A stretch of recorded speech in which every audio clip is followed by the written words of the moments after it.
Welcome back, everybody. And now we are going to talk about our second core value as a ministry team here in Guatemala, and that is love. Now, you would think that love would be the first one, but love and honor are pretty similar, and we want to make sure that above all else, we honor God in all that we do. And out of that comes love. We love because God first loved us, right? 1 John 4:19. That's one of the verses that we cling to in this. The other one being 1 John 4:8, which is just a little bit before that one.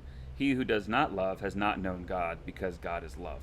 And so we want to, even though we're helping with school tuition and food and house repairs and emotional support, we want to, more than anything, show God's love to others and let them know that they are loved by God. A lot of the religion and the religious thought and even the poverty mindset that has infiltrated Guatemala says to others that they either have to earn love or they're not worthy of love, regardless. But we want to make sure that everybody knows that God's love abounds and is accessible to everybody.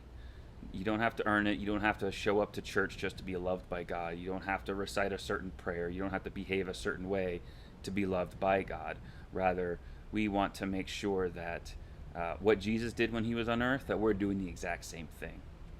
I think it's really easy for us to get caught up in the religion of things, and you have to do this and check in the box, and with the influence of Catholicism and then afterwards Protestantism in Guatemala, there was a lot of competition of no, this is how you're supposed to live out the Christian life, and you have to do this instead. And oh, well, the reason why you're poor, or the reason why your mom died because she was sick, or the reason your house burned down, or the reason that you got robbed, or the reason you lost your job or whatever is because you're not being faithful enough to God, so he's not being faithful to you. That's not how it works. You can't earn God's love. So if you can't earn God's love, you can't unearn it either. And so God always loves you, and that's something that we try to transmit, not just as we serve people, but also as we interact between one another. We want to make sure we're loving each other with the love of God. And sometimes that's hard.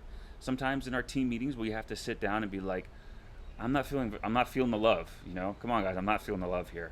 And this is how I'm not feeling it. And then we work together as a team to make sure that we are expressing that love and that we are loving people in the way that they need to be loved.